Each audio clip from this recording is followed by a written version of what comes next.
And this is just one question from the poll here. The wider poll suggested that most Americans don't approve right now, don't approve of the military action. But there was this one very interesting question in the poll that I think is a very good way to start the show. So this was done by CBS YouGov. Approve, disapprove of military action against Iran if think conflict would last days or weeks, months, or years. And very interestingly enough, if people say this war is going to last days or weeks, 76%, at least according to this poll, this was let me zoom in here. So this was done on between March 2nd and 3rd, 2026, with it looks like a margin of error of about 3.2 points. So this is within margin of error for sure, right? So 76 approved, 24% disapprove. But you see that radically change once you come into the months situation. So I think this is a very good way to start. Barbara and Susan, your thoughts? Yeah, I mean, it's obvious that people still are in the framework, which is being fed by the media, fed by the internet, that this is going to be a regime change war. And, it's going to be like Iraq, and it's going to be like, what some people have experienced, not a lot of young people, from the period of the collapse of the Soviet Union forward, in the form of endless wars, which go nowhere, eat up our resources and kill a lot of people. That's not what's happening here. If you step back and think about what the president has done on energy, on making us self-sufficient in terms of fundamental metals, that type of thing in the world, in terms of rebuilding our industrial base, and more fundamentally, in terms of the Middle East, actually setting up the board of peace. This is not a war being run by Israel. It's a war being run by Donald Trump to essentially get rid of a system, a failed system in the world, which controlled all natural resources, all essential metals and oil and everything else through the banking empire of the City of London. And that is what is actually at stake here.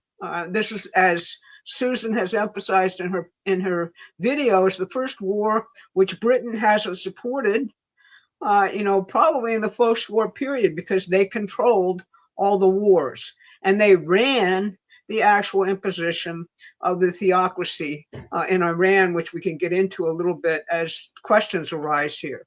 So this is a complete change of axioms for the world, complete shift. All right. And what Trump is doing is we're going to be self-sufficient in the United States. We have lots of oil. Lloyd's of London, we wiped out and said, okay, you can basically try and create a fuel crisis in the world, which you're doing by wiping out all insurance for ships coming through the Straits of Hormuz. But we're going to replace that with the U.S. Navy and with actual insurance, which this government will create for the entire world and for us also in terms of that vital shipping lane. If you look at True Social this morning, there's an exchange between Donald Trump and the current president of Venezuela, Delcy Rodriguez. And she is saying that Donald Trump is doing something different than what anybody thinks of when they think of an imperialist power. He's gone into a country which was on its knees, and he's basically extricated the dictator out of there. And he's figured out a way to actually have a maximum advantage relationship between the people of Venezuela and the United States around reviving production of oil, which is their vital resource, which we're paying for. We're not ripping them off, okay, as was the traditional British model. We're paying for so that they can develop independently. She understands that now. She didn't understand it necessarily in the first instance. But if it had been a regime change war, we would have gone in there and fired her, got rid of everybody, imposed this idiot Guaido, John Bolton's guy from the outside, and essentially said, you're the puppet now for the empire, and the people of Venezuela would have been left in the lurch. That's a regime change war. That's what we actually did, along with the British, for a very, very long time, up until Trump, quite literally. So this is very different. And the problem people are having is they're looking at this through the eyes of the last war, the axioms of the last war. This is different. This goes back to the old argument between Winston Churchill and Franklin Roosevelt. And Roosevelt said, Winston, you've already dragged us into 2 wars.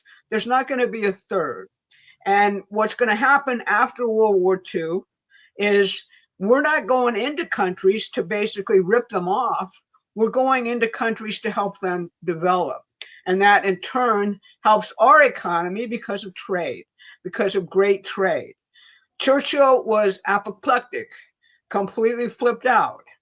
Donald Trump, ironically, is now doing what Roosevelt wasn't able to complete because he died. So that's what we need to think about in this show. I think that's the overall strategic context. We can't predict what's going to happen now. It is, after all, a war. And that's what happens in a war. And a lot of what's going on, we don't know. It's classified information. But we do know Donald Trump's intent. And that's what I think people should really be focusing on. His messaging, is really essential at this point to follow his thinking. He's solving problems as they arise. He's doing it, as he says, for the future of the Middle East, and for the future, really, of the United States. I will be doing, my video on Saturday is going to be very much focused on the original 1979 revolution in Iran. That's going to be a little bit of a history lesson for people. But you're going to see that it was a British coup d'etat, and it was a coup d'etat which didn't have to do with the Middle East. It had to do with Germany and France actually challenging the British Empire and the entire system of control. That's kind of not the way people think about these things, but that happens to be kind of what happens in the dynamic way that history actually functions. So that's where we'll leave our opening. Yeah, and Adam, I would throw that poll back up on the screen because I find those numbers completely fascinating. Because if you look at the difference between days and weeks, where 76% approve, and years, where 13% approve, you actually see that the message is getting through. That is, people, the 76% to me demonstrates that people support something that has an actual goal in mind, which is to the benefit of the United States and the world. And the 13% is the John Boltons, right, who want these things to go on for years and years and years for a completely different purpose. And I think that's a very interesting number right there. But I would just elaborate further in terms of what Barbara said, that people have to locate this in that historical strategic intervention, which the president is making right now, not in the social media echo chamber of the knee bone is connected to the thigh bone and all of the false narratives that have been created for the last 30 or 40 years. If any people are having trouble understanding this, understanding why people like Barbara and I, who have been on the front lines for a long time, are actually supporting a war, which we've never done before, it's because you are in a completely different domain where the president of the United States and his team are acting on the world as it actually is, rather than just sort of playing their role on the British chessboard, which is what every president has done, frankly, since the death of John F. Kennedy, with precious few exceptions. So I want to take this briefly in another direction, because Barbara and I and Adam really want people thinking from a different standpoint over the course of this war, not just reacting to what's being thrown at you. So Adam, I'd like you to play the first clip of the roundtable that President Trump held yesterday on the question of energy and AI.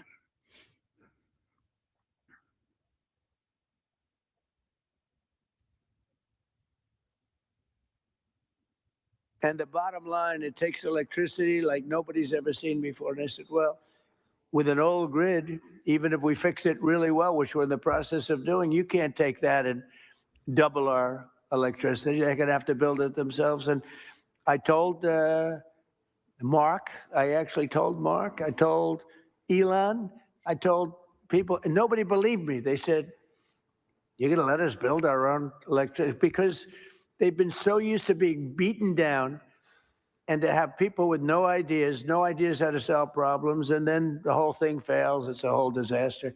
They said, no, I'm serious. And in one case, they submitted plans, and they didn't do what I told them. And when I called them, I said, why don't you have your plant here? We thought you were kidding. Are you serious? You really? They couldn't believe it in a good way. They said, it's too good to be true. And I said, no, it's not. Transformative technology. You can stop there. Lead in AI and the old energy policies that were going. Okay. This is the president addressing a roundtable yesterday where he announced, he'd previously announced it, but this is essentially unveiling to the world his executive orders and other agreements with the major AI companies that they have to produce their own energy. He makes very clear that communities are justifiably concerned that if a big AI facility comes in, their energy rates are going to go up. And as the so he's now created this circumstance where the AI companies have to produce their own energy, and if there's excess energy, it's going to go back out into the grid and potentially bring energy prices down. In fact, at one point in this discussion, I believe it's Chris Wright, the energy secretary, makes the point that Indiana has done this and energy rates are starting to go down in Indiana, which may be the only place in the country right now where that's actually happening. But I picked that particular excerpt because of the thing that the president said in the middle of it, where he said they were so beaten down, there were problems, and nobody had any ideas of how to solve them. And, this is the characteristic, well, I would rephrase that. I think that the global elite didn't want to solve the problems. They had created a structure in which we would deindustrialize, we would be at the mercy of oil flows from the Straits of Hormuz or whatever. And what the president is doing across the board, whether it's his action to say that the United States is going to insure freighters going through the strait, and we will, naval vessels will accompany them if need be, to this announcement yesterday, this roundtable yesterday, where he says, we're dealing in the real world. We need AI. It's going to double or triple energy needs in the United States. And as you heard him say, there's no way the existing grid can do that. So he went outside the box and he said, all right, you guys produce your own energy and your extra energy is going to go out into the grid. He solves problems in the real world, not the narrative that too many people have been living in because nobody had the courage to step outside of it. And sometimes when what's that old phrase? You've been down so long, it looks like up to me. People have been in this box for so long, they keep finding it hard to believe that somebody is not living in that box.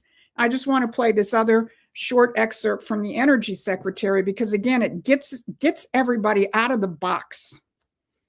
Transformative technology, America must lead in AI, and the old energy policies that were going on would not lead in AI. We need to lead in AI. Number two, the government's a bureaucracy. It's always in the way of things. It's been in the way of AI. We've got to run the government like a business. The businesses who want to invest are our partners and get them here right away. And we've got to work with those partners. And boy, we have 7 incredible leaders in the room today. We're going to win in AI and we're going to stop the rise in electricity prices. because of the 7 leaders that are sitting around this table. The president said you're going to work with them like business leaders. Ultimately, this is not a negotiation where one side wins and one side loses. We have the same interests. The interest of the businesses is to be embraced by the communities so they can build and develop data centers in their communities. Those data centers that are developed there are going to bring jobs and opportunities for people. We're here. Okay, that's enough, Adam. You know, the most important thing he said there is it's not one side wins and one side loses. That is the characteristic of the British system. Under the British system, they're controlling everything at the top. They're sucking everything out of the economy. And, you know, they win, we lose, or you lose a little less than your neighbor who also loses. What Wright said right there, and the characteristic of this administration, is this false binary choice of government versus private industry is gone. We're partnering for what is good for the American people. Again, this is a completely different way of thinking. So as we go through the discussion today and take people's questions, constantly be doing a mental check. Am I thinking inside the old box controlled by the British Empire, or I am up here in the future with Donald Trump? Thank you, Barbara and Susan. And thank you, everyone, for tuning in on YouTube. Please drop us a like on your way, and it helps increase our distribution on YouTube. And thank you, everyone, for joining us on x.com. Okay, so I went and did an update. I know people were screaming when I started with the polls. Just so that you realize, for more context, I don't usually follow polls, but I thought that particular question, I thought was very representative of what I was seeing on the wider discussion on the internet. So that's why I honed in on it as the lead. But I also went and did some updates. I did some searches to see what was up with the issue of the Strait of Hormuz. Looking at the new, because, you know, the Lloyds of London and the British insurance companies have stopped doing war insurance. Trump suggested 2 days ago. There hasn't been any updates on that. As far as we know, there's nothing really public yet. So, and also nothing on the Navy. I went and looked on that. There haven't been really any updates on how the U.S. Navy is going to handle the Strait of Hormuz. But that is totally a question we have up and coming up. Actually, let's start with that. So thank you, everyone, for the super chats. We're going to start with one here with Thomas Jason. I think Thomas Jansen. Thank you very much for joining us every week here. Did Trump just seize the maritime insurance business? Barbara and Susan. You could say that, at least temporarily. You know, what that could have been a real killer blow, and that has been the way that the City of London has operated. They don't really do, you know, extraction of raw materials from the ground, etc. They depend on the people who actually, you know, they control to do that kind of stuff. What they operate on is all sorts of contracts, futures, commodity purchases, manipulation of the markets in these areas, dirty money, which is that, you know, they're straight up about it. We love to launder money. And you know, they actually talk about it. And on top of that, what they have controlled is, how do you price oil? They control the spot markets for the most part. How do you actually, you know, get things shipped around the world? They control the insurance business, and they control a whole hell of a lot of the actual flagging of ships. How do you settle the contracts for commodities? That's also what they do explicitly.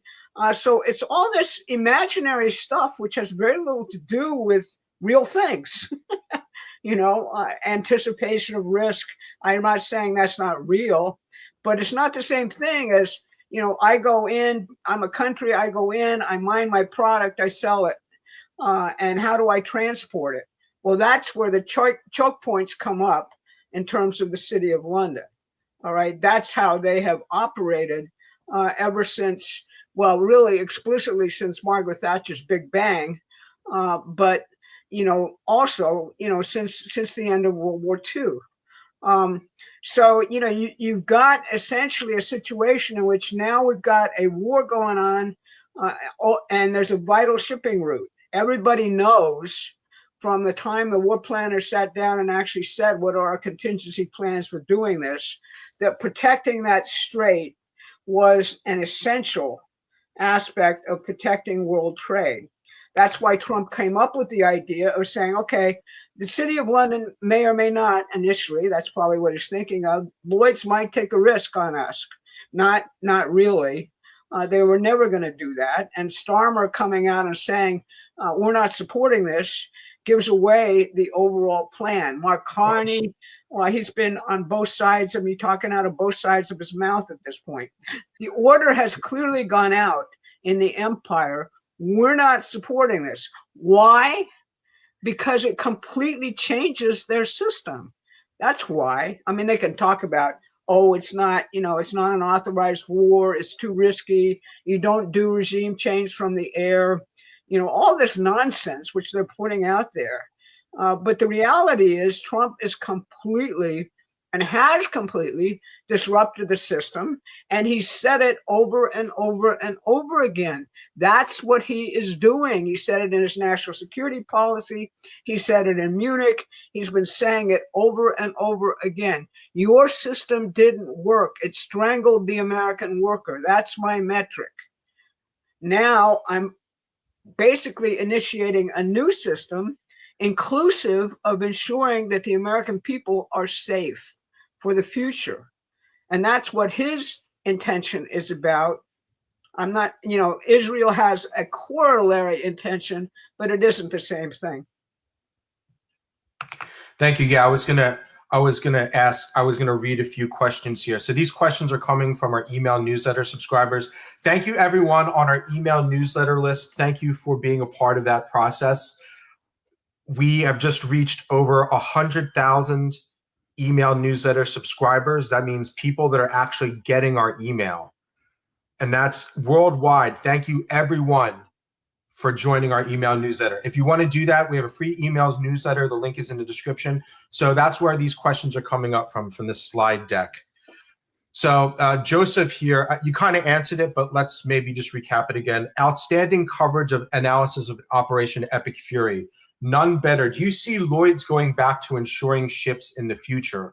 Or do you think they just got officially replaced for good? I don't know about that. Okay. That was an epic blunder on their part, by the way. I'm betting they regret that move now. I actually think Trump anticipated all that. They're not equipped to deal with him. No, I think Joseph hit the nail on the head. Whether this is permanent or, Lloyd's is out of business insuring ships in the future, I think that, remains to be seen. But I think what the president did with that decision on the strait, both in terms of the insurance and in terms of the U.S. Navy, is he just put the empire on notice. We're no longer playing by your games. That's the significance of what he did, by saying the United States is back as a sovereign nation. We will pursue our interests.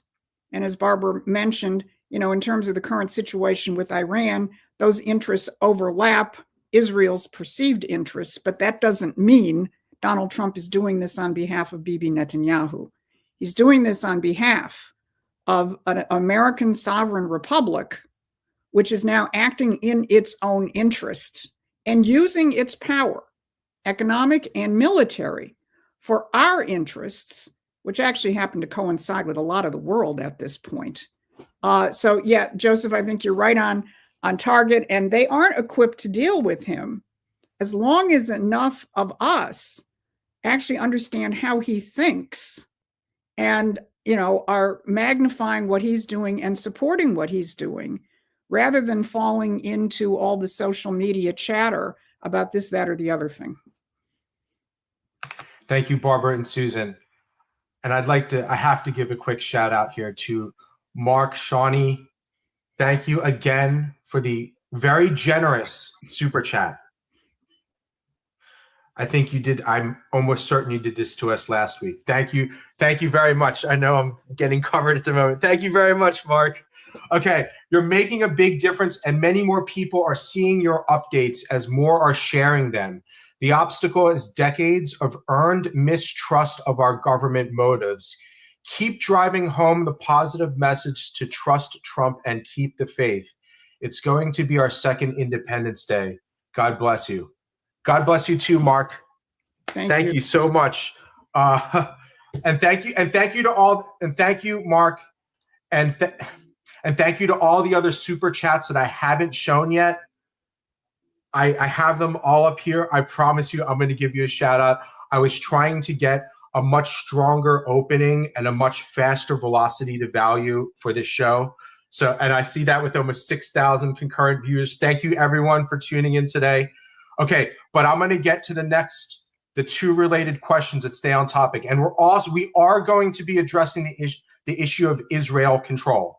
We have 3 questions exactly on that, because I know it comes up in the chat. So we're going to be talking about Israel in just a few moments. Okay. let me get to these next 2 questions that are on this topic though. So thank you, Tim. Do you think the U.S. Navy has the capacity and ability to escort and protect all the ships moving through the Strait of Hormuz? Also, I believe the shipping companies will be reluctant to switch insurance providers. Do you have any information regarding this? Thank you, Tim. And thank you, Chip. You said the Brits won't go quietly as Trump has castrated its hold on the Straits of Hormuz. What possible scenarios could Chatham House attempt to regain its historic manipulation on oil transport? And do you see a prolonged U.S. military presence in the Straits? Thank you, Chip. And thank you, Tim, for the comments. Barbara and Susan, any further comment on these 2?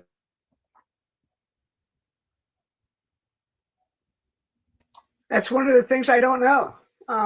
This is war. And, basically, we're just going to have to see how things play out. I don't think you can really predict it. I think you could probably take a list and look at the present tanker capacity of the world and see the flags on the ships that transport oil. Principally, this stuff has been going, for the most part, to China and to Asia, which is what goes through the Straits. We are kind of swimming in oil and natural gas at this point in terms of Trump's drill baby drill policy for the United States. So, the impact on us, despite the spot market manipulation of pricing, I think is going to be ultimately end up being minimal. But, we can't predict exactly what's going to happen with the rest of the world because, that's dependent on how they actually pick sides and what is the actual civil war going on right now, which is the war between the American system in the United States and its allies and the British system. So that's, really how I answer that. Yeah, and I just add, I think the most important thing that people have to keep in mind and not get, too focused on specifically how things are going to play out, because you can't tell. It is a war. But what has changed, and this is where I think you're going to see decisions being made in a different way, is they're seeing a different intention. They're seeing the United States function in a completely different way than we have functioned. And again, we have to keep coming back to, this is the first war in the post-war period that the British are not all in on. If that right there doesn't tell you something about the fact that this is different, and as companies and countries and political forces around the world understand that this is different, they're going to start making decisions from that standpoint. Thank you, Susan and Barbara. Let me just go through a quick round of shout outs here.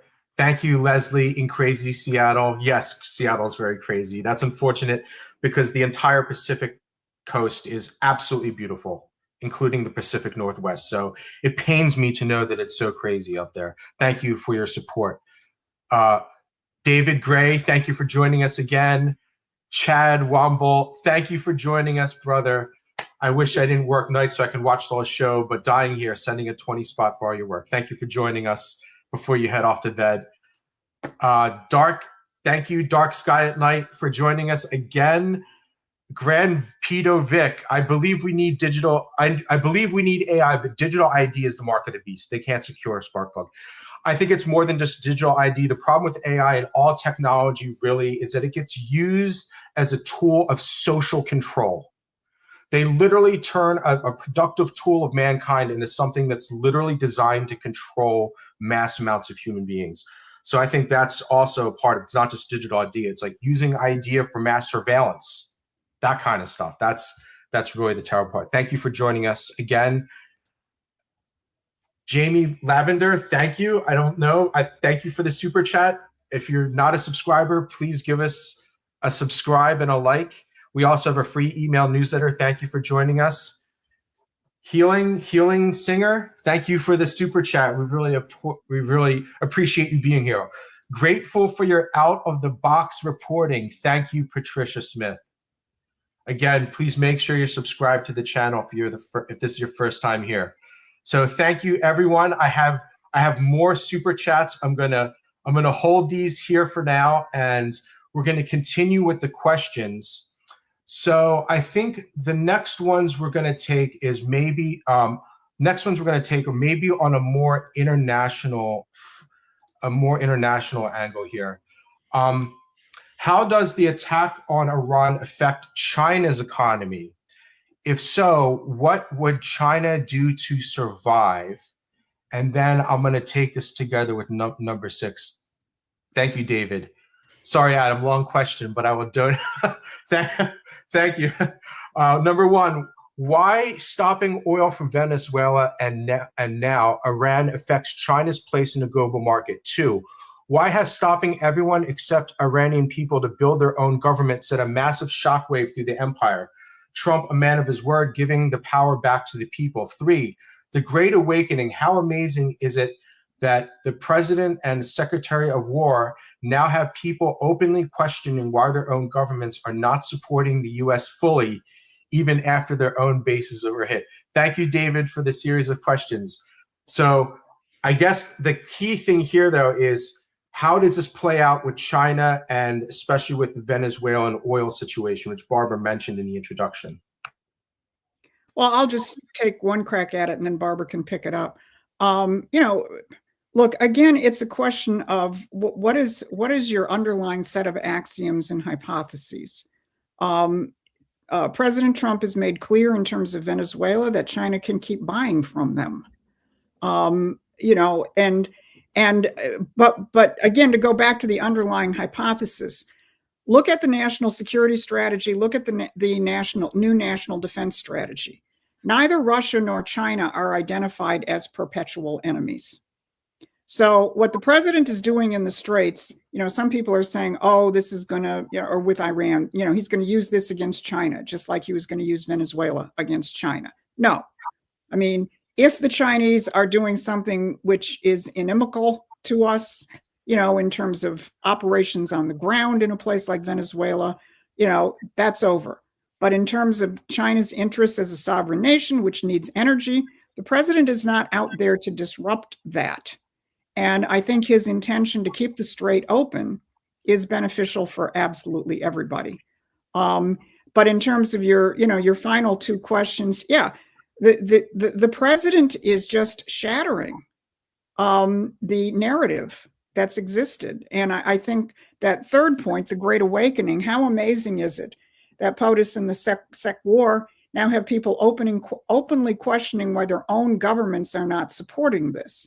I put that in the same category as what he did in the State of the Union message, right? You can stand there and attack the British or the Democrats or whatever, or you can get them right out there in their own name, showing people just how evil, just how wrong, just how insane their policies are. And again, as long as people keep their heads out of the box and in the real world, this is going to continue to have massive, massive shockwaves. I don't know if Barbara wants to add anything. No, I don't have anything to add to that. He's going to see China at the end of the month. I don't think, as opposed to, almost everything you hear from certain portion of the MAGA base, he still wants to be cooperative with China. There's a whole strategy here involving, what has been called the Core Five, i.e., China, Russia, India, the United States, and Japan. Those are the countries that are the most advanced technologically at this point. They also have the world's largest population and therefore the largest potential for huge development of the world in a human way, where we realize our identity as human beings, as creative, creations of God in a developing universe. And basically our mission here is to increasingly perfect that universe. So that's very different than these other countries in terms of how they think about things culturally or anything else. It is a wonderful challenge to figure out how we're going to all collaborate in developing the world. But that is the type of power apparatus which can actually defeat the extended British Empire once and for all. And this year would be a great year to do it on our 250th anniversary. So I think that's really what's behind a lot of the things which are happening, and people don't understand it. Thank you, Barbara, and thank you, Susan. And I'd also like to give a quick shout out to PGEC. I think we just answered. Do you think the Iran war conflict with the U.S. involved will end pretty soon because countries close by will help Iran instead of the U.S.? Well, I think we've already seen the Gulf Cooperation Council, which includes Oman, which was actually the main country mediating between the United States and Iran, were all attacked by Iran. So they've all come out with a statement of condemnation of Iran, which you've never seen anything like that before. Yeah. And obviously they de facto are aligned with us militarily, at least from the standpoint of defending themselves from further Iranian attacks. So as I mentioned in my show yesterday, even an outlet as globalist and Anglophile as the Atlantic Council came out with a headline yesterday saying the Gulf that comes out of this war is going to be completely different than the one that went in. Thank you. Okay, let's jump to the first question here. This is just to address a lot of what's bouncing around on the internet right now, but I think we should still take it. Do you think Trump will be helping to choose a leader for Iran, or do you think he has somebody in mind already? I heard that one of the leader's sons is thinking of taking over. Wouldn't that lead to more problems? Thank you, Karen, for this question. I think this is on everyone's mind. Barbara and Susan. Obviously, the Iranians are pursuing, a theocracy, just like Khomeini's theocracy, as their idea of what a successor will be. Our idea is very different. We want to basically support those Iranians who came out to protest the regime and were mowed down in the thousands. Iran is a proud Persian nation with a great deal of actual science and technological development. And the way I think, or, I can't put myself in the president's shoes. I can only say, I think I have some understanding of how he thinks about these problems. And if you think about all the things which have been thrown against Iran since 1979 by the Anglo-Americans, and the fact that this regime, not because of the leadership, but because of the people below the leadership in key positions in the government, actually survived all of that, that demonstrates a certain level of absolute competence. And I think it's from that layer that we're looking at or looking for new leaders to emerge. Taking the Shah's son, which is the proposal of the various neocons in the United States, is something that the president seems to be rejecting outright. He's looking for the emergence of natural leadership from that layer of the population that I just mentioned, that which has already shown a level of technological and scientific competence to actually govern. So it's all not resolved. and it's not going to be, because we have to see what emerges.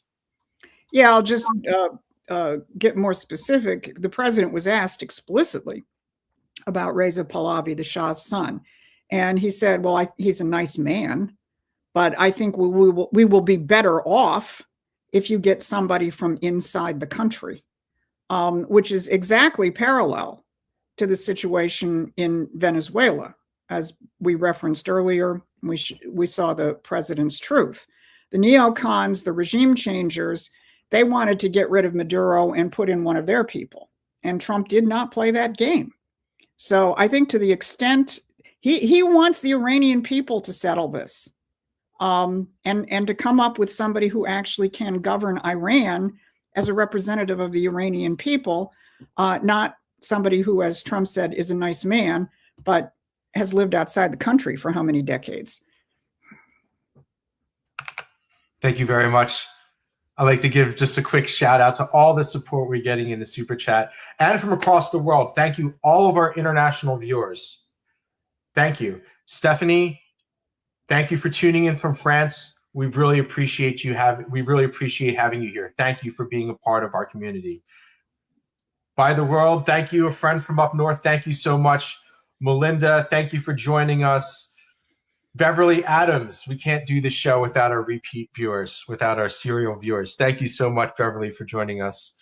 Tom, thank you, team. This is where I get all my news from. I know that's something that I've been thinking about more with the newsletter.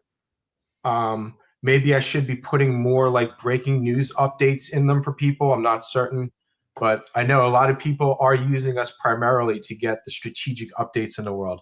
Thank you. Thank you very much. Sincerely, Stephanie, thank you for your super chat. We really appreciate it. We're supported by readers and viewers like yourself. Please make sure you're subscribed to our channel here. Doc Knock, excellent coverage and commentary. And thank you for watching. If people don't watch us, we don't grow this big. So thank you, Doc, for joining us. No donation is insignificant. Very serious about that. We survive not from big corporate donations. We literally survive from small $10 donations for the most part. Thank you, everyone. Thank you so much. I'm going to mispronounce this. Thank you. Thank you, everyone. And a friend from Denmark before we get back to questions. LB Vanting. Always great to see sane Europeans. I know how liberal Europe is. Thank you for your great work. Really appreciate it. Greetings from Denmark. I'm not even going to try and slaughter the pronunciation there. Thank you so much for joining us. And finally, Karen. Karen, please make sure you're subscribed to the channel. We do 3 political updates a week plus this live show. We also have a free newsletter. Link is in the description. Okay, so that clears our super chats from now. What should we get at next? Susan, is there any angle that you wanted to reach next? Well, I think we probably should dispense with the Trump is doing this on behalf of Bibi Netanyahu. Really? Or do you want to do the other side, or the everyone's hating on Muslim problem? They're two sides of the same coin. Yeah. Okay. All right. So we're going to do it. We're going to take the question that we do get all the time. First off, everyone, we do get questions like this all the time. But I know intentionally we're branding the channel intentionally not to get super tied up into this. Okay. So, but we are here. Let me pull it up right here. So that starts on question 7. All right. So I'm going to read these next 3 questions together. Let me just double check. Yes. Okay. Thank you, Eric. There's no other way for a reasonable person to interpret it. Rubio badly admitted that Israel directs U.S. foreign policy in the Mideast. Back in D.C., congressional members have been directed by AIPAC not to interfere. Attacking Iran has nothing to do with undermining the UK empire system. In the present day, does the U.S. system control Israel? Does it control the day-to-day activities of Iran? The honest answer is no. The UK may have set up a system long ago, but the players now act according to their own self-agency. Trump's foreign policies here have proven to his MAGA base that Israel, not Trump, is in control. Trump has lost the midterms. It's always funny how these things always go together. So Trump has lost the midterms. It's already over. It's done. It's over. We should just stop the stream. And he has lost whatever chance, again, more prognostications, or whomever might have had against the Dem in the next presidential election. Okay. Thank you, Eric, for your question is honest. I will give it that much. Please help me understand that the USA, Trump, is not Israel's dog. If Britain gave the Zionists the land and we are now trying to eliminate Iranian occupation Arab Islamists from Iran, Persia, why does it still look like we are tethered to Netanyahu's leash? Trump is given a golden key to the White House as Netanyahu gave the golden pager given to Trump. A threat? No, that's not a threat. I want to believe your narrative. I really do, but I can't help referring back to these events. Thank you, Rhonda, for being honest. I super appreciate you sending your honest question and letting us read it on air. And the third one here, thank you, Terry, for the same thing. I must say, I am shocked at your analysis of the U.S. attack on Iran. This is obviously a Zionist operation to destroy Iran to further their greater Israel policy. The U.S. stood by and financed the genocide against the Palestinians by the Zionists, and now you say that Trump is doing a good thing by rebuilding Gaza. Whilst I agree that we've got to end the U.S.-UK banking relationship, I'm confused about your views on Iran, particularly since the U.S. and Britain helped put the Ayatollahs in power and are now going to destroy the country to get rid of them. Please explain. Thank you, Terry, for your question. Barbara and Susan, we picked the best ones. Okay, so first of all, you've got to recognize that and think about in your own mind, how much of this have you ingested from social media? This has been the British operation against Trump almost for the entirety of his 2 administrations. You probably never heard of the Abraham Accords. That is the beginning of his reshaping of the entire Middle East. Does it involve actually recognizing Israel on behalf of the Gulf states so we don't have Britain's perpetual war in the Middle East, perpetual religious war in the Middle East? That's what the entire deal was about. Let's recognize Israel. Let's also recognize that the winds of change are blowing through the Arab world, and they don't want any more of this British orchestrated conflict. Ergo, let's build a relationship between these countries based on development of the entire region. That's the Abraham Accords.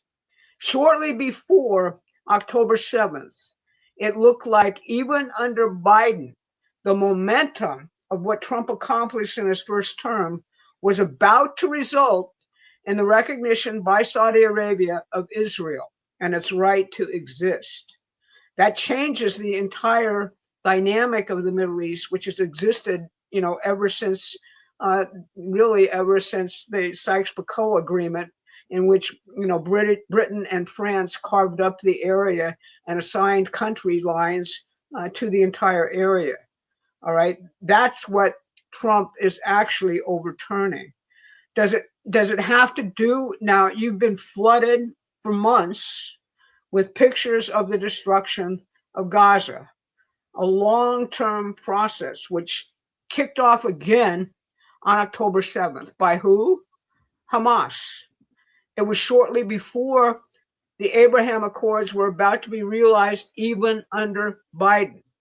That destroys the entire dynamic which has been set up for centuries in the Middle East.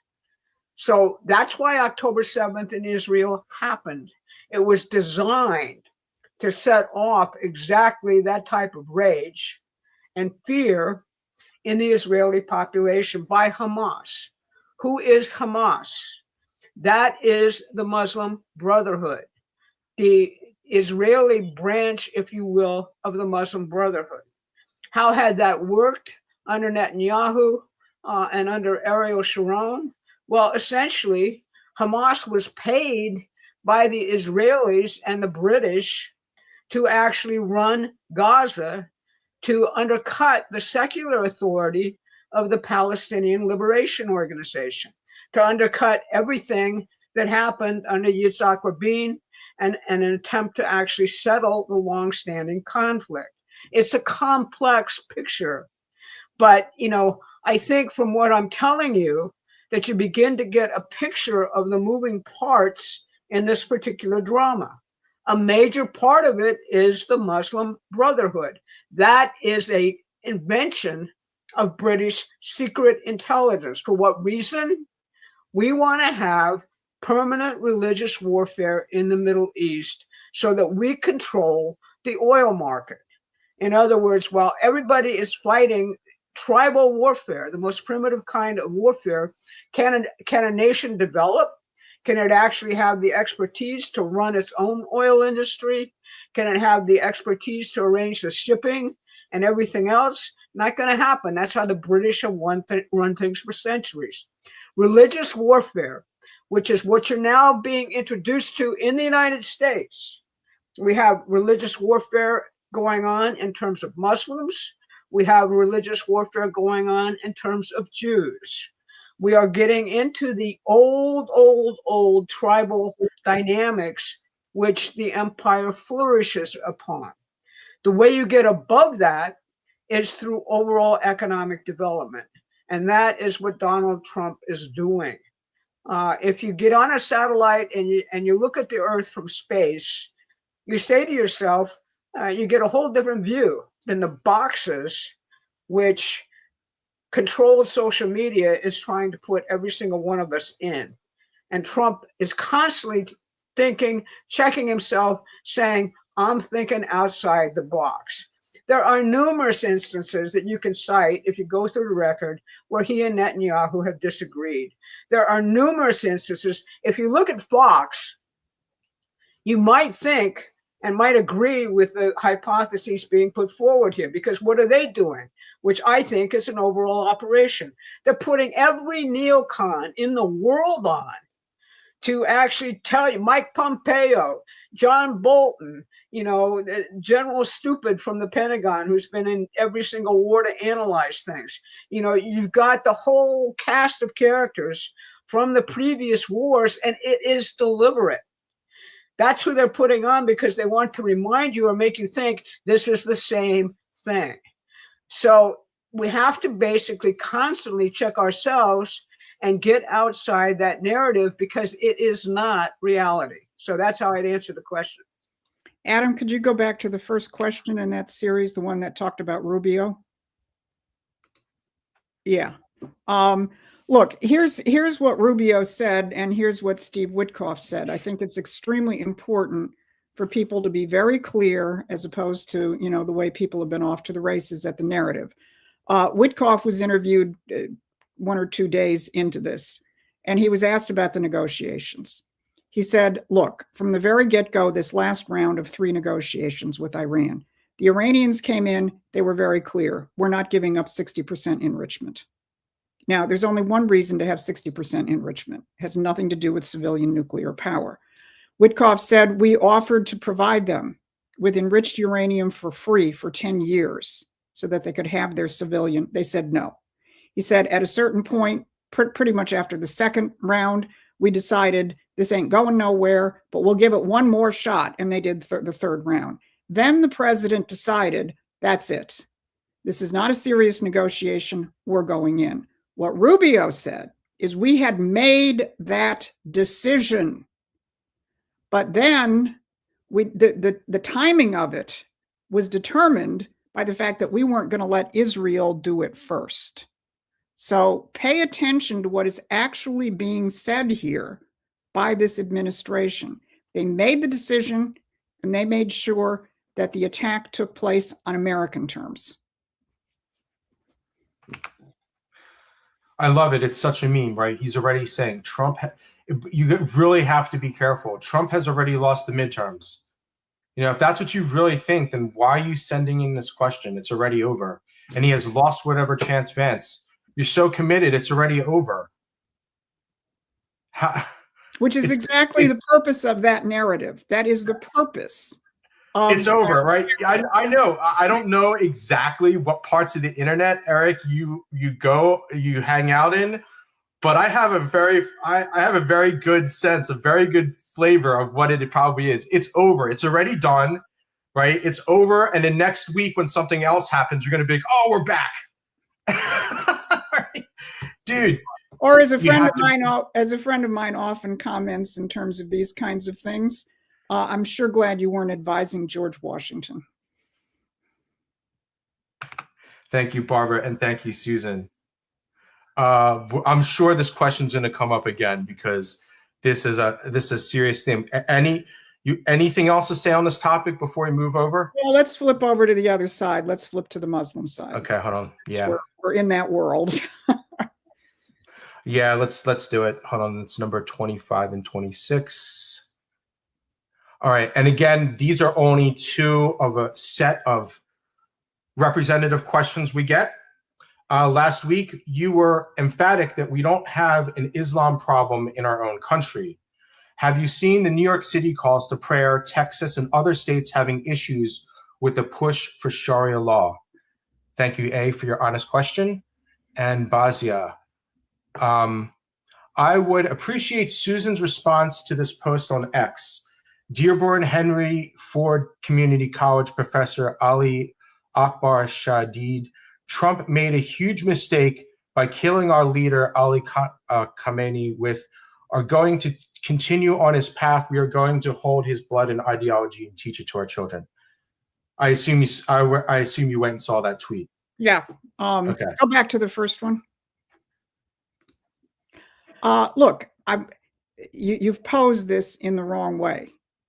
The issue, as Barbara just explained, is that the British have created a capability which is more than 100 years old. You could argue it's older than that, called the Muslim Brotherhood, and all of the tentacles which come from that, which is a British intelligence operation created for the purpose of keeping the world in flames. Now, it is not that we don't have a Islam problem. We have a Muslim Brotherhood problem, which lives within the universe of Islam. We have a problem of the imperial policy of unfettered immigration into countries, illegal in the United States, which we've now cut off, legal in Europe, which they're still welcoming, which is specifically organized to bring in masses of people who have no intention of assimilating into their several countries and are being used as a battering ram against the actual cultures. So we've been very clear on that.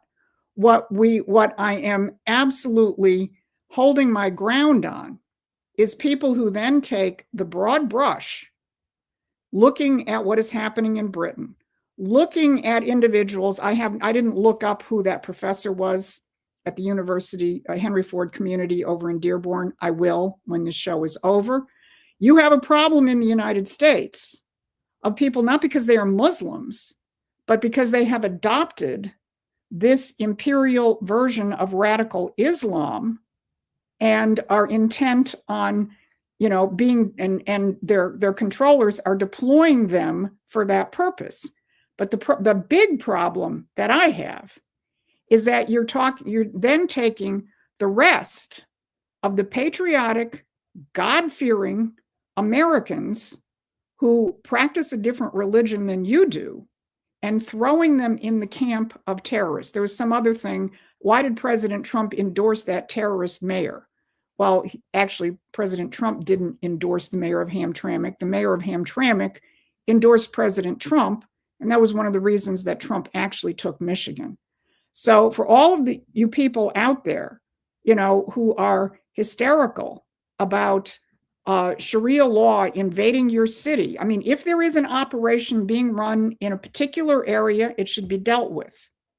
But, no one is pushing Sharia law down people's throats in Dearborn. You have a Muslim community, some of whom practice that. some of whom actually are much more liberal in terms of their actual social practices.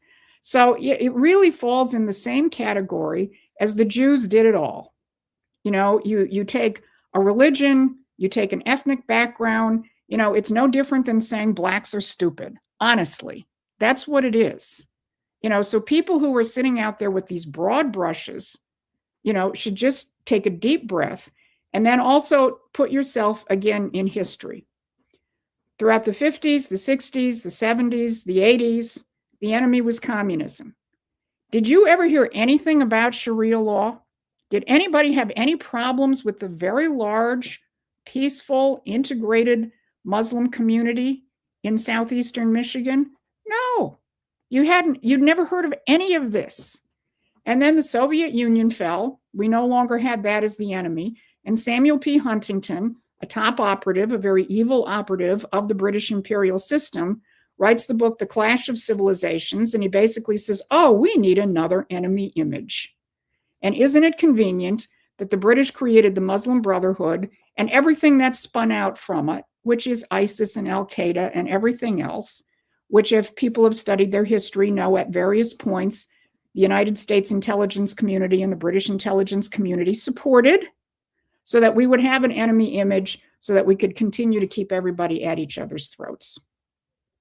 That's what I have to say about that today.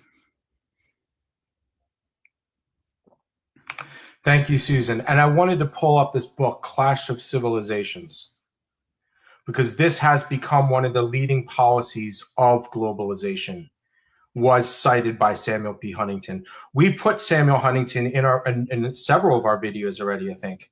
We've mentioned this. But this is an absolutely key thing to understand as we moved out of the fall of the Soviet Union, out of the Cold War, and into what replaced the Cold War, which is the modern product of globalization, which is the official product of globalization coming out of the fall of communism. So this book, I guess I know my videos are first. I guess I should be pointing this way. This book here, absolutely important. Thank you, Barbara and Susan, for addressing it. And we get these two anti-Semitic angles every single time we ask questions. We could take it we could make the whole show about this, but we don't want to do that. So thank you, everyone. Let me do a quick round of super chats here. Wesley 72, Trump's approach will hopefully fix the issues created by the US in 1979. It's an approach of taking responsibility for failure and creating a solution. We couldn't agree more. Thank you. From New Zealand, thank you, Amanda from New Zealand. Please make sure you're subscribed to our YouTube channel here. We do 3 political briefings a week plus this live show. Leo, thank you for joining us. A lot of us believe the Brunson case will be coming out very soon over the 2020 election. It was rigged. Do you know anything about that, Barbara? The Brunson case? I'd rather not comment on it right now. I mean, okay. It's sort of something that is out there on the side, one of these little rabbit holes, and basically not necessarily something that I believe in. Okay, so there's your answer, Leo. Thank you for joining us today. Disastrophe, thank you for joining us. What role does China play in regards to the British Empire? Is China in with the Brits or working on their own agenda? I love Promethean updates. We love having you two here, Disastrophe. So Barbara and Susan, quick answer. What role does China play in the British Empire? And you should realize that China, the British played a large role in the creation of the Chinese Communist Party. There's a whole history behind that. Yeah, I think that's the point. Look, China is not a monolith at this point. There are obviously factions. I would not stray any further than saying that because I don't have the kind of intelligence that could make an intelligent discussion in terms of who is what and whom. But I think the more important point is, and I think there's a faction which is acting in China's interests, and I think there are elements that are obviously being manipulated by the British. But again, I wouldn't want to say who is who. The more important question is the historical one. China was one of the countries which at the turn of the 20th century wanted to move toward the American system of political economy. So did Russia. And guess what? They both ended up under communism.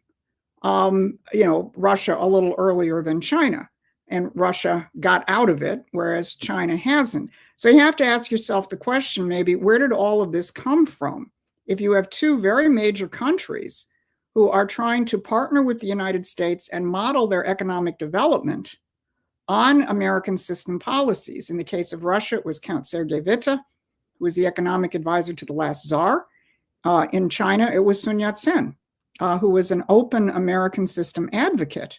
And they both ultimately end up falling to communism. Who's going to benefit from that?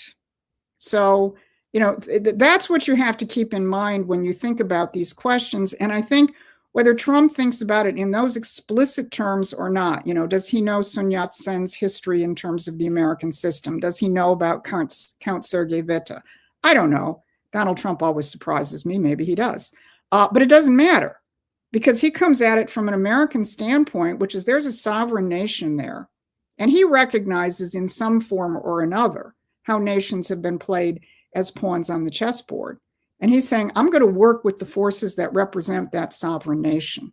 I think that's how he approaches it. Thank you, Susan. I want to pull up this person's question here because I think I just want to hear what people have to think. Logan, we have 1,400 years of Muslim history. All those Eastern lands that were Muslim were once Christian. I disagree respectfully. Would you like to respond to that one? Look, think about it this way. All right. I mean, people are imbibing a large amount of really false information from the internet. Okay. And they want to believe it for whatever reason. Basically, Muslim civilizations are among the most advanced at various times in history of all of mankind. The work of Plato, for example, was actually transmitted back into Europe during the Dark Ages from Muslim nations, okay? And the issue of how do you deal with different cultures, we've always thought about it as what was the highest point in any culture of its economic, philosophical, and scientific development, all right? And how did it actually come to be destroyed? It differs in various cultures or compromised. And how do you actually invoke that for people now, as we try to move into a completely different relationship among cultures? I highly recommend, if you want to think about this from a religious standpoint, that people pick up the piece by Nicholas of Cusa called The Peace of the Faith, in which he actually talks about the three Abrahamic religions. That's the unity which actually unites us from a religious standpoint. Political Islam is what's called political Islam. It's very, very different from that. That's the Muslim Brotherhood's creed. And that was done for intelligence purposes. That was done, for example, by Zbigniew Brzezinski in the United States, Samuel Huntington, Bernard Lewis. All of them said, how can we take these Muslim countries and use them against the communists? All right. The Grand Mufti of Jerusalem, for example, just to give you an example of a clash between the Jewish and the Muslim faith, the Grand Mufti of Jerusalem was a supporter of Adolf Hitler during World War II. Think about that in terms of Jewish and Muslim relationships. All right. So that's the horrible legacy of British intelligence. What was done primarily with all of the Sunni Muslims, and to a limited extent the Shia Muslims around the clash of civilizations, is we threw them into Afghanistan because we thought we could cause a regime change in Russia by igniting the substantial Muslim populations in Russia on its southern flank to overthrow communism. That was the entire creation of jihadist Muslim terrorism, which later came back to bite us in the butt on 9/11.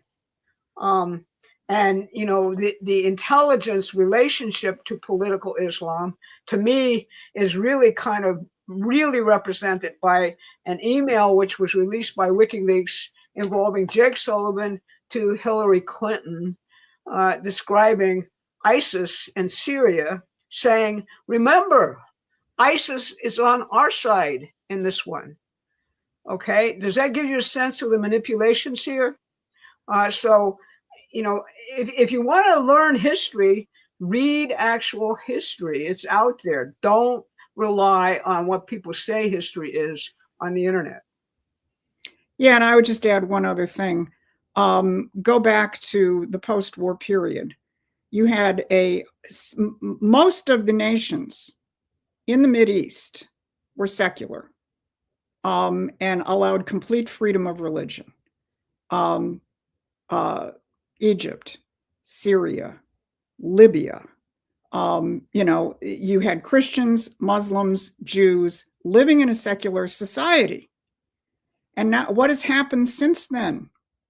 The secular governments were overthrown by US and British intelligence in order to put in theocracies. So, you know, people just have to recalibrate where this is coming from. Thank you, Barbara and Susan. And thank you, David, for your honest question. I appreciate you sending that at that moment.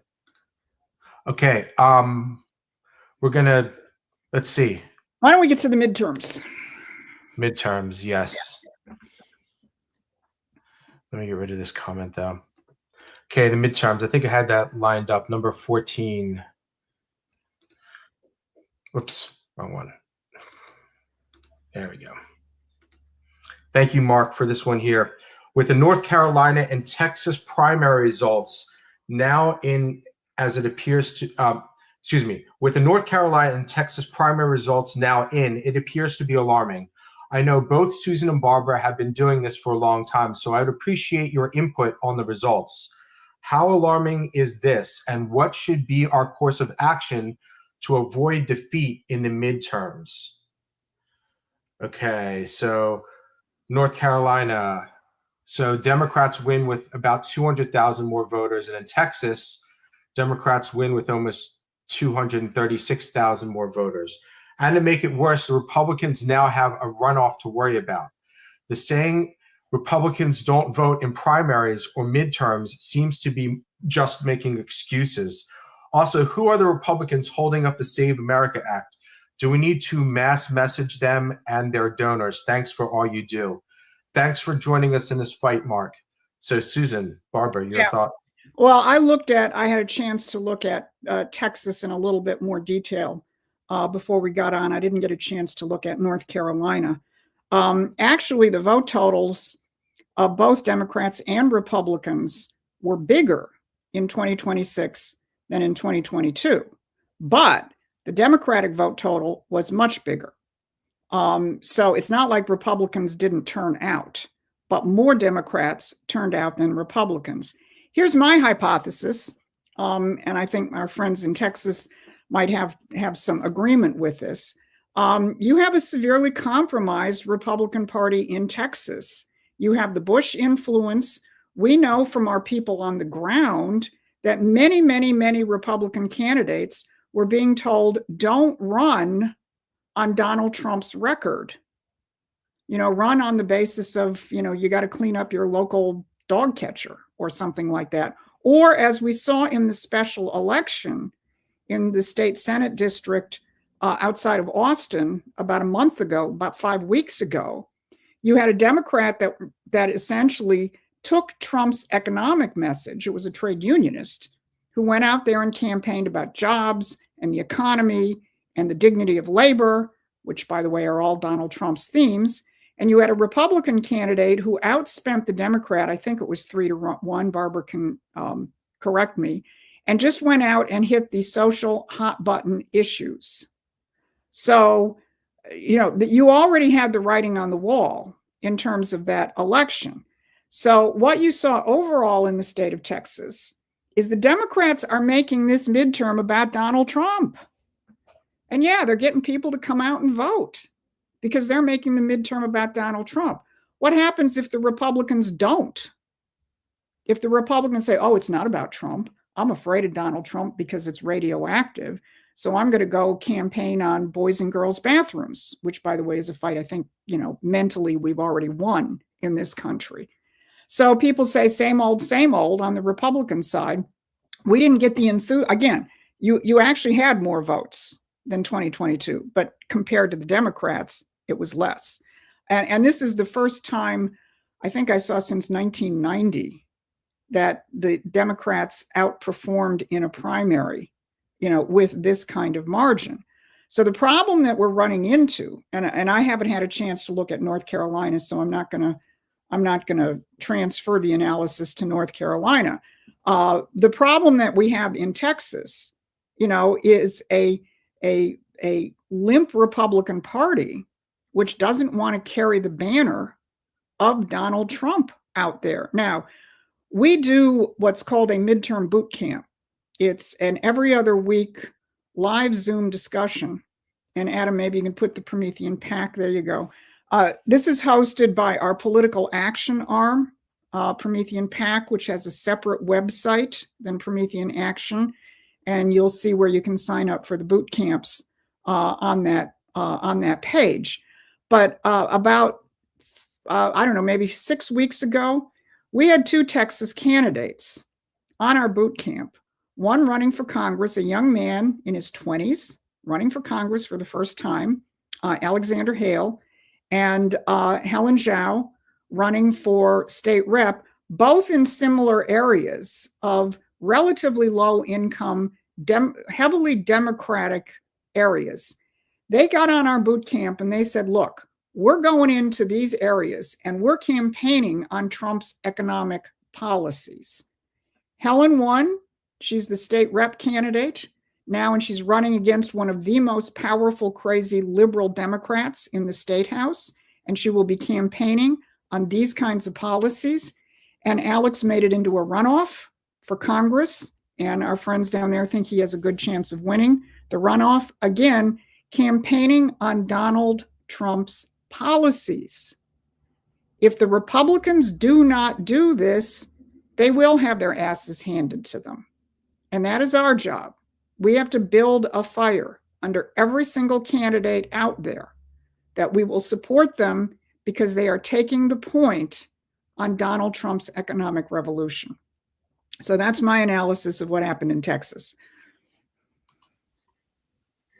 Yeah, I think you're seeing the fact that the Democrats have a machine in place, which actually turns out huge numbers of voters in both those areas. These, Texas, I am frankly not worried about in terms of the ultimate control of the Congress or the Senate, because the people who emerged as this guy on the Democratic side thinks that there's 6 different varieties of human beings sexually. He thinks that God is a binary God.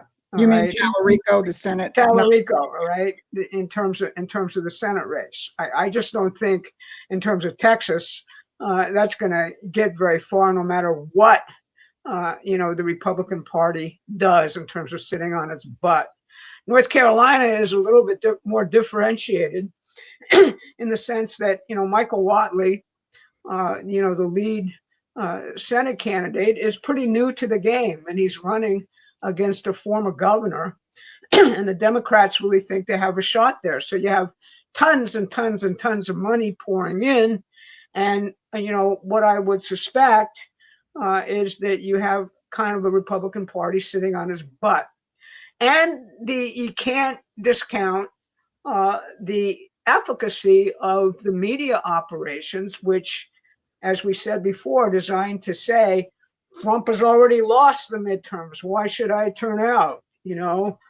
Pessimism is the order of the day. Trump is losing. These influencers is a very small group of people out there who are essentially running around, doing what I call black pill polling, saying everybody's losing interest, etc. These things can be cured if we get people excited about the economic transformation actually taking place, which is huge. But nobody else is really talking about that except Promethean action and the White House. And, you know, you don't see it in any of the media or any place else. That's reality. And that's what all of us here have to convey. The results and the consequences of not doing it are spectacularly bad for the nation. How can you say that you're America first if you really are looking for us to lose the House and the Senate and for the impeachment of Donald Trump to take place? How can you possibly say that? I say get off your damn ass and get out and actually put your mind to work to realize this agenda. Trump is transforming the world and the country in a way which will bring about, I believe, a new renaissance of mankind. We're coming out of a dark age, a very dark, pessimistic age, and optimism isn't something that people are used to in terms of how they think or how they operate. But I would strongly suggest that every morning, which is what I do, I try and think about my old friend, the philosopher Leibniz, who kept insisting that God made the best of all possible worlds. And I say, how is that true? And how is it not true? I have that debate with myself every single morning. Really, how is it true and not true in terms of the future? And if you take that kind of exercise, that mental exercise to heart, and look at what the president is actually doing, you'll find the energy to get off the couch and get out and talk to your friends and neighbors about voting in the midterm elections. Straight Republican ticket, no matter what it is, even if you have to hold your nose, because Trump will have leverage if he does what many people consider to be impossible and wins the midterms. That's how I'd answer the question. And here's your action item to get off your couch. Promethean PAC has produced a half-page flyer, which is already, we've sold out the first 2 printings of this faster than we could keep up with. And I know for a fact that one of the places where we are getting the strongest response from activists purchasing this, going to meetings, getting it out, is actually North Carolina. So this is a half-page flyer, which is the basis for going out and starting to talk to people about what this president is actually doing. The first page, as you see here, takes a quote from the president. He called it a Republican New Deal, which I thought was really quite unique because it challenges people to think about what he's doing, not from the standpoint of old Wall Street Republican talking points, but how do you uplift and rebuild the country for the task and the mission ahead? And then the second side is a track record as of about a month ago of what the president had already unleashed in terms of industry, jobs, taking on the big financial conglomerates like the healthcare industry and the meatpacking industry and the banks who have been buying up single-family homes.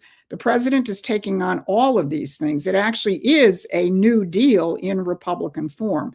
So you can go to the Promethean PAC website. Adam has put the code up there and order copies of this and start organizing with it. You can get 100 copies. You can get 2,000 copies. You can get more if you need.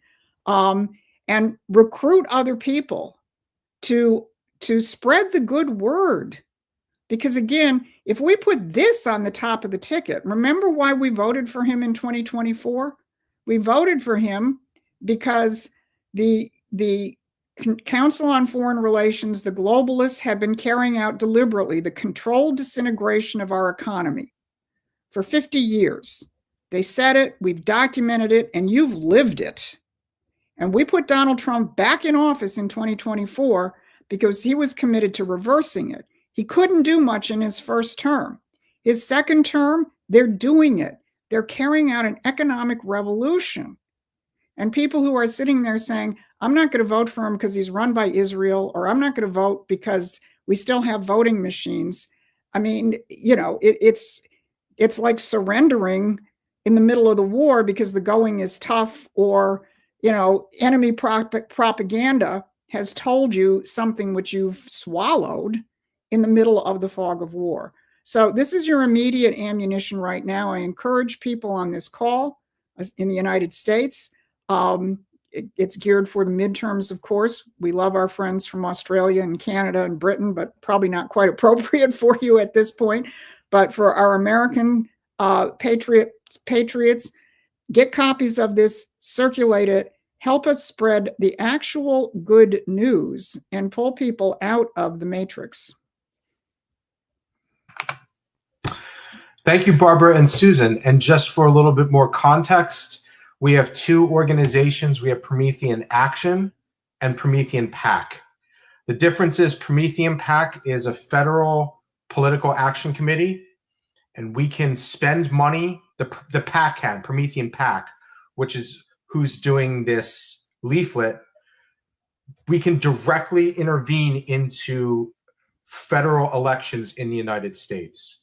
So that's why we have two vehicles. We can capture international support with Promethean Action. So our YouTube channel is under Promethean Action, capture support from all over the world. And our newsletter is also Promethean Action. So people all over the world can support our activity.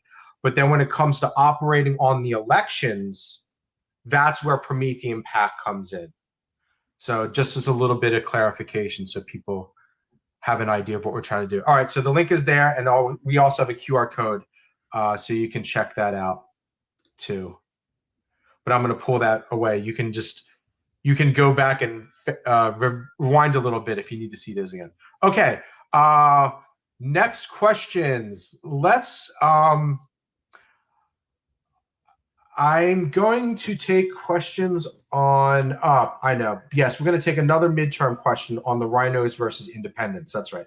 So thank you, Michael, for this question here. On your show of the 28th of February, a person asked for help in their governor's race because he was an independent. And he said in so many words, don't vote for an independent because of this reason. Well, what is a Rhino? Not all independents are bad. I had to run as an independent in the state of North Dakota, where I was a Republican for the longest time. I didn't stop being a Republican. They changed me. I ran against Doug Burgum, and it stated that I am the only one in the 2020 governor's race that supported Donald Trump. So what they did at the GOP was, if you ran as an independent, you can't run for 7 years as a Republican. I have evidence that they have cheated in that election. Send it to voting division and other state agencies and federal agencies. No one has responded. Then in 2024, our Representative Kelly Armstrong for governor, even in our TV debate, I even stated I am the only one on stage that support Donald Trump. He would not. And if you would like to verify all of what I'm saying, I can send it all to you. As of now, it looks like I can't run for governor of North Dakota for 7 more years as a Republican. I spent years on the resolutions committee fighting for our freedom in this state. I believe in our Constitution, Bill of Rights, and our GOP resolutions. Thank you, Michael Coachman. Well, thank you for that, Michael, and thank you for being out there on the front lines fighting as you have. Look, we're in a very historically specific situation right now in terms of these midterms, and it does come down to arithmetic. Donald Trump has to hold the House and the Senate. And certainly in those races for House and Senate, we have no choice. We have to hold the line. Now, part of the fight is what's taking place in the Republican primaries right now. Let's get the best Republican candidates to run. There's a big question in terms of the Senate race in Texas. You have Cornyn, who is a Rhino, and Paxton, who is a Trump supporter, very close.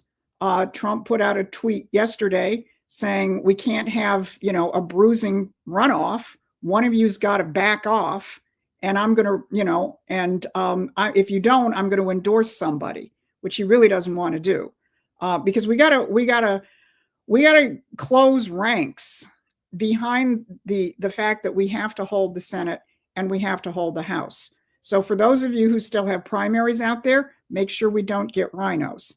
Now, in terms of independence, if independents at this particular moment in time, and I'm not addressing your situation, you made a strategic decision to run as you ran, and that was courageous. It is the case that state rules often do then basically blacklist you for a number of years. You know, that's the battlefield that you're fighting on.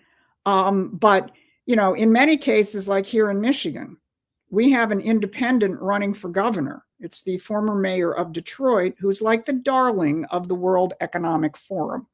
So we haven't chosen our Republican candidate yet. The Democratic candidate is likely to be part of the current witchy triumvirate under Gretchen Whitmer. So you have an independent in this race. What if the independent pulls votes from the Republican and we end up with another witch running Michigan?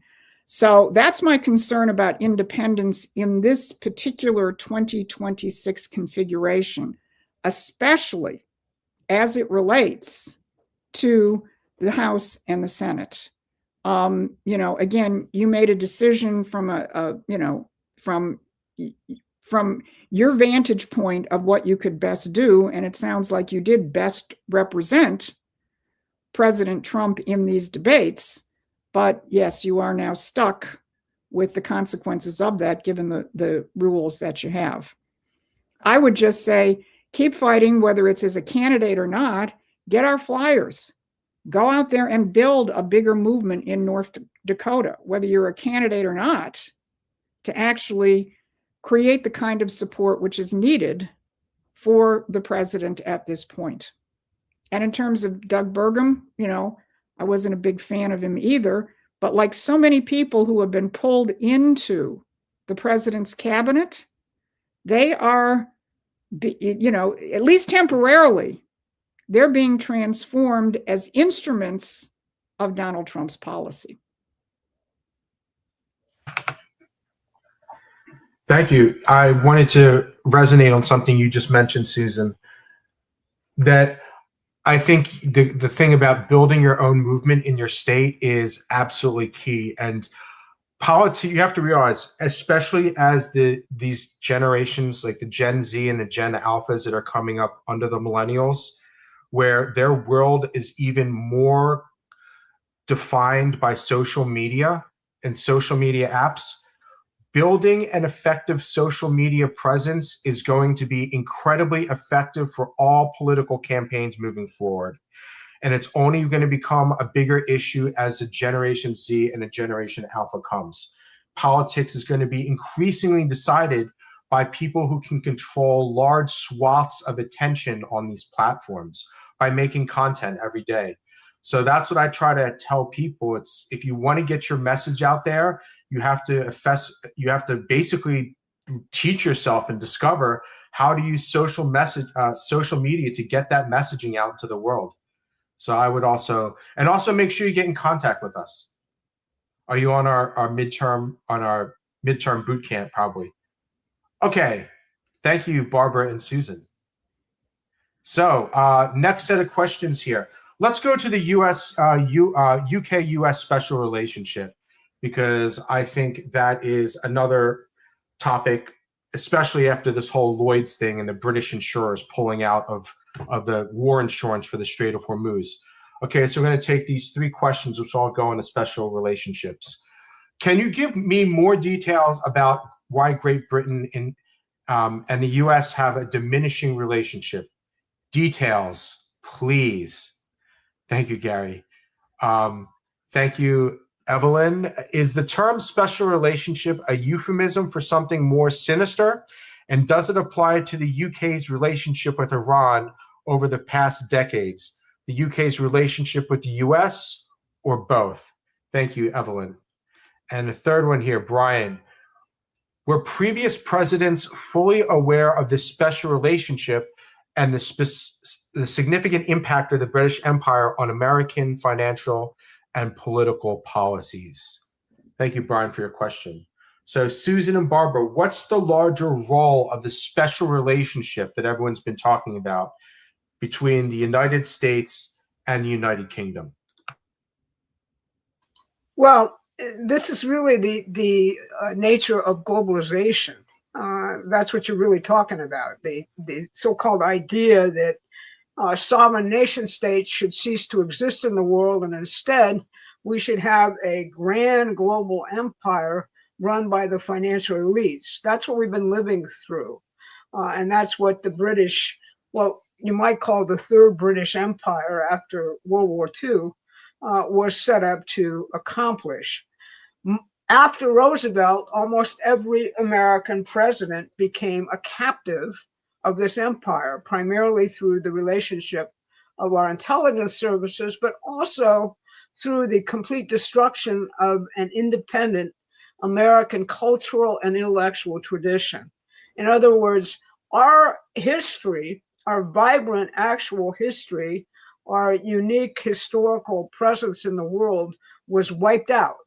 And basically, we came to believe in our colleges and universities that John Locke and other British philosophers were the people who actually invented the Constitution of the United States. Untrue, bad answer. That's not true at all. But you wouldn't find the actual philosophy of the American system anywhere in the economics or history books from the last 20, 30 years in the United States. The special relationship is basically the idea that our two intelligence services, the CIA and MI6, and all of things which flow from that are absolutely joined from the hip. And our foreign policy is a foreign policy jointly set by everybody who's part of NATO and the so-called Atlantic Alliance. We gave up our sovereignty, in other words, to actually be part of what was called the Anglo-American Empire. Donald Trump is erasing all of that, and it can't be emphasized enough. His national security policy says what? The American worker is the metric of everything I do. Will it actually prosper or make richer or more developed the American worker? Or will it, like he has been brutalized in the last period through outsourcing, trade policy, and other things, destroy his creativity? That's the center of what he says is his national security policy. Same with defense policy.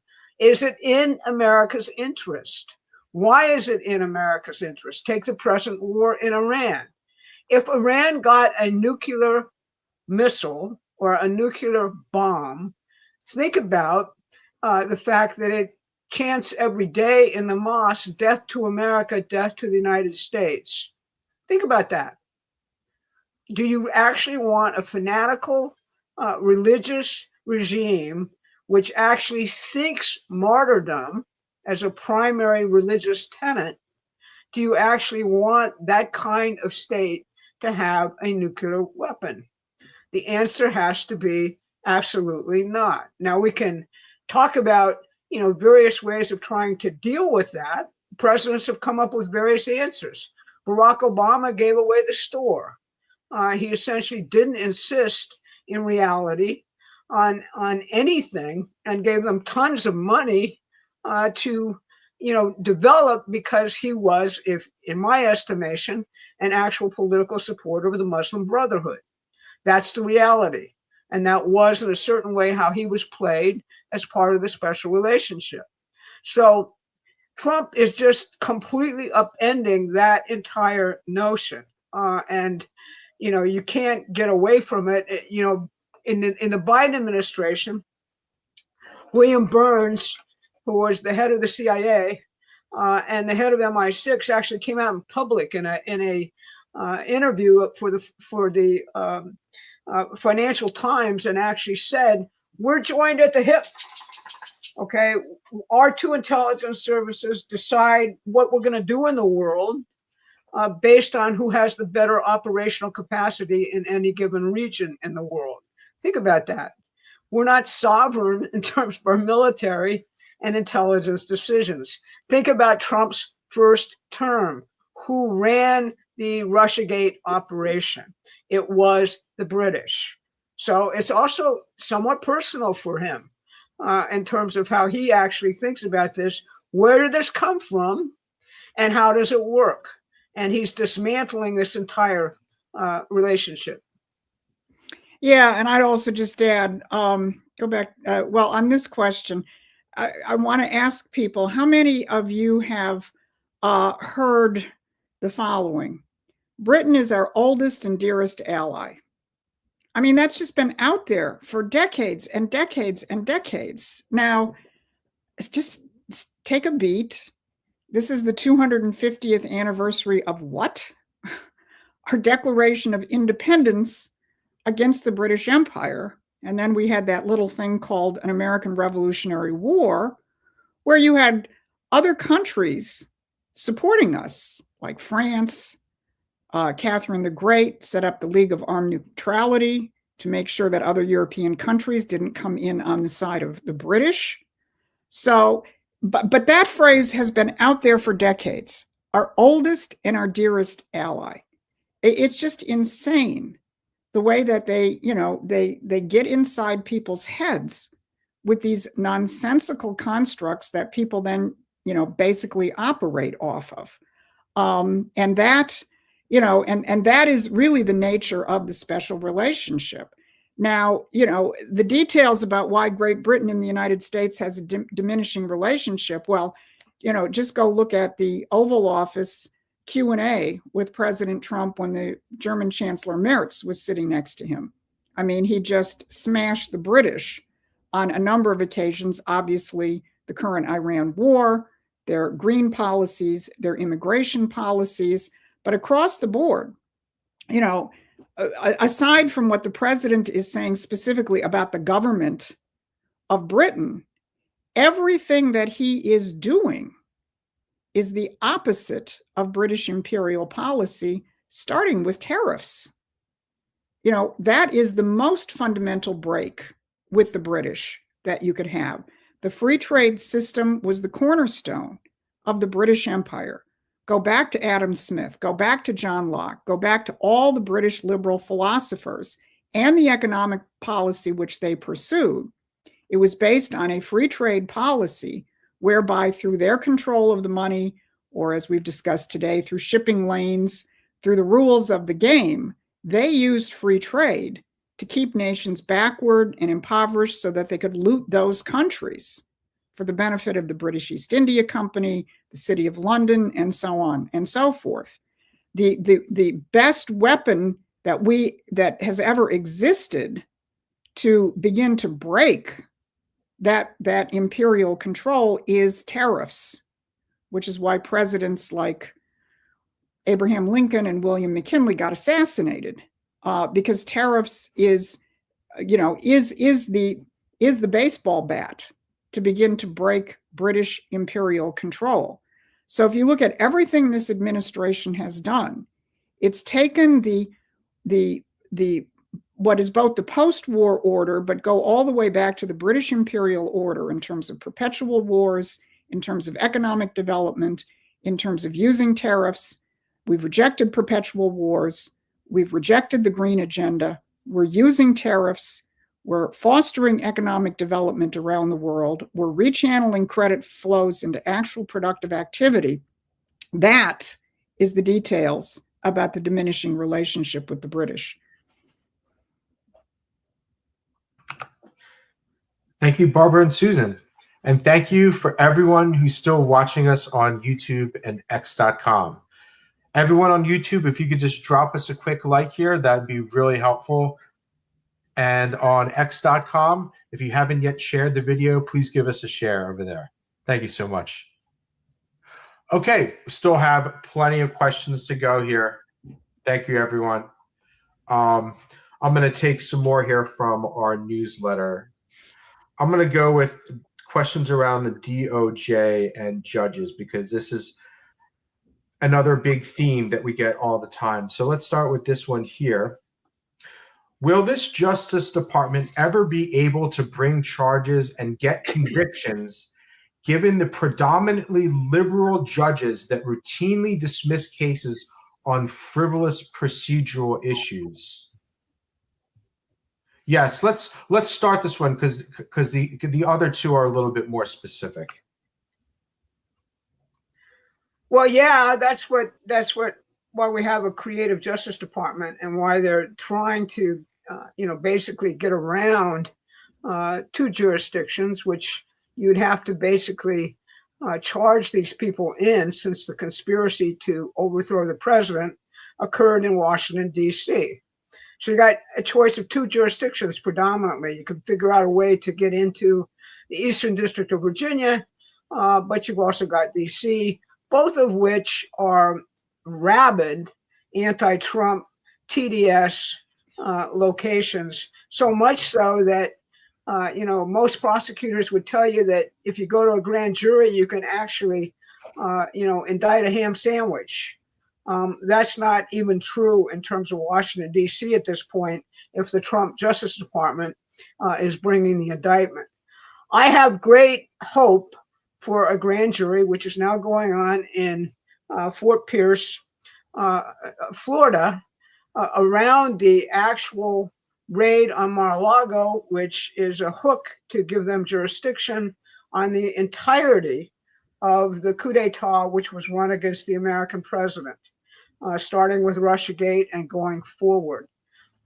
So I think that you're probably going to see something there.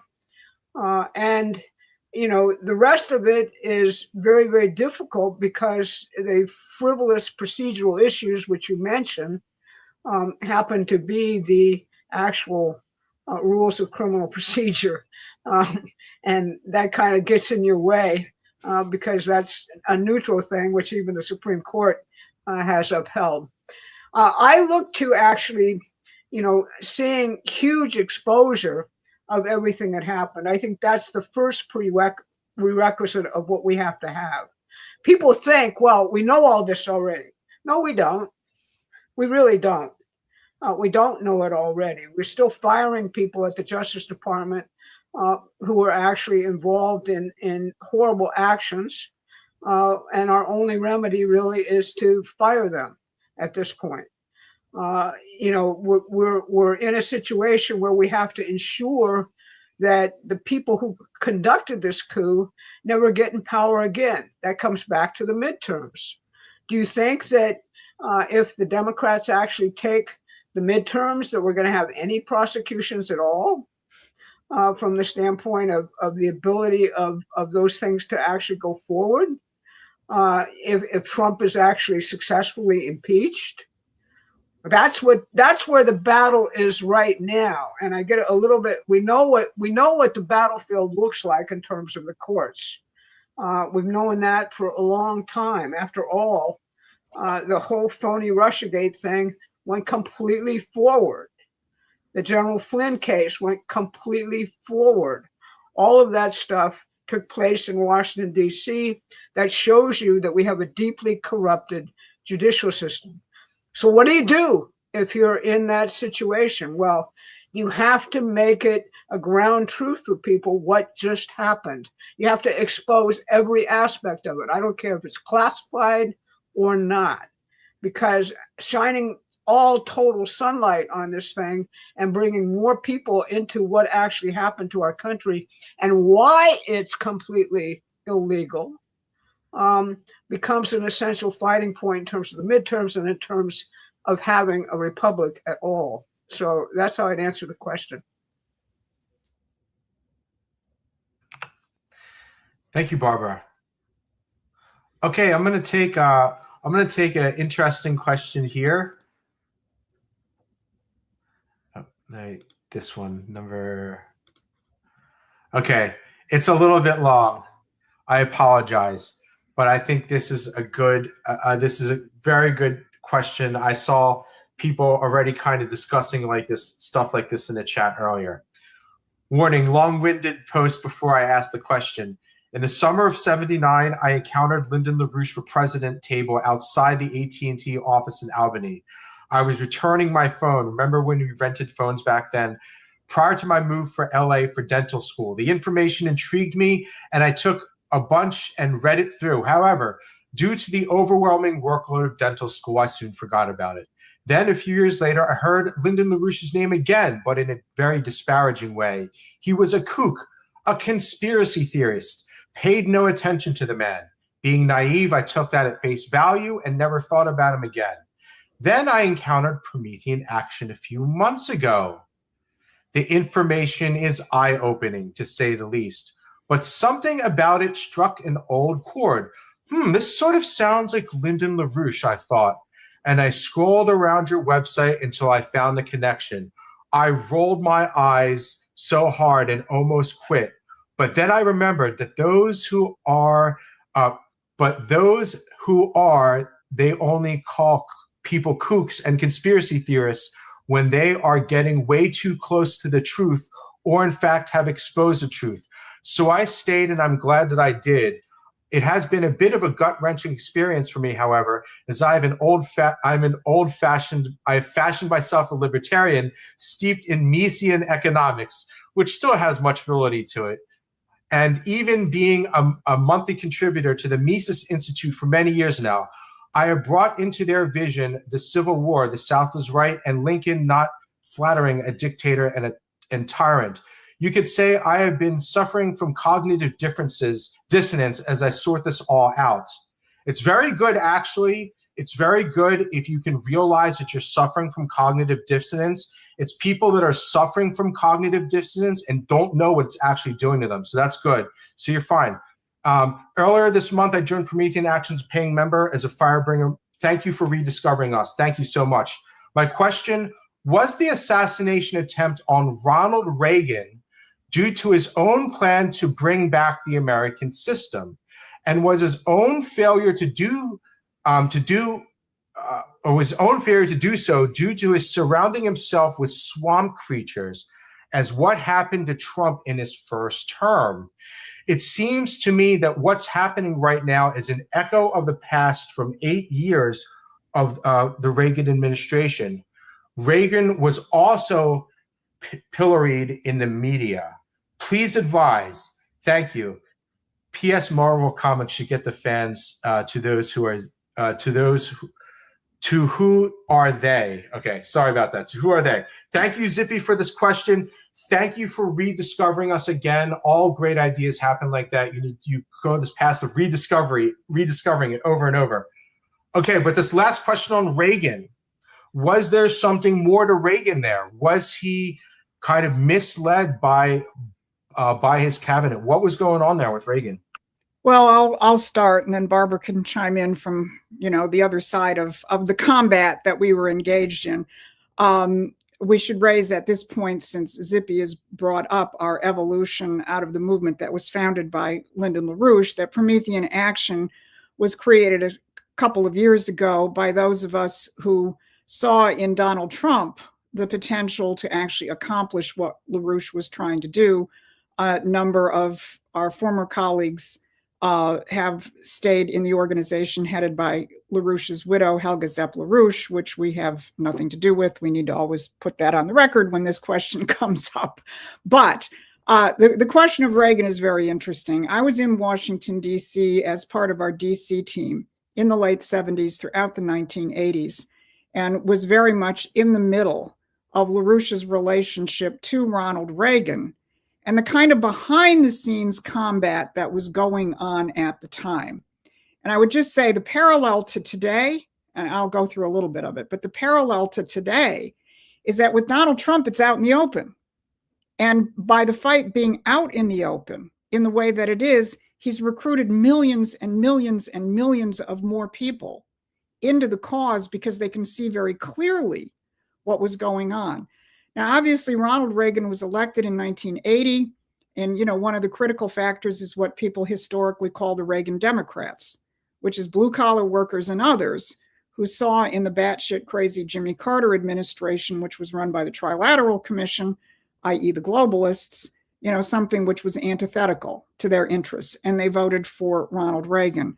Lyndon LaRouche was in dialogue with Reagan, in particular with the transition team prior to Reagan getting into office. And there were two areas that we were in intense discussions on.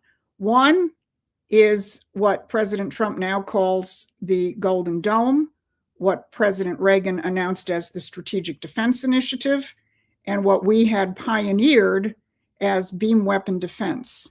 In other words, end the strategic insanity of mutual and assured destruction, where both superpowers hold each other hostage to thermonuclear weapons, and you keep your fingers crossed that the world won't be incinerated, to a doctrine of actual defense, which these new physical principles gave us the opportunity to do.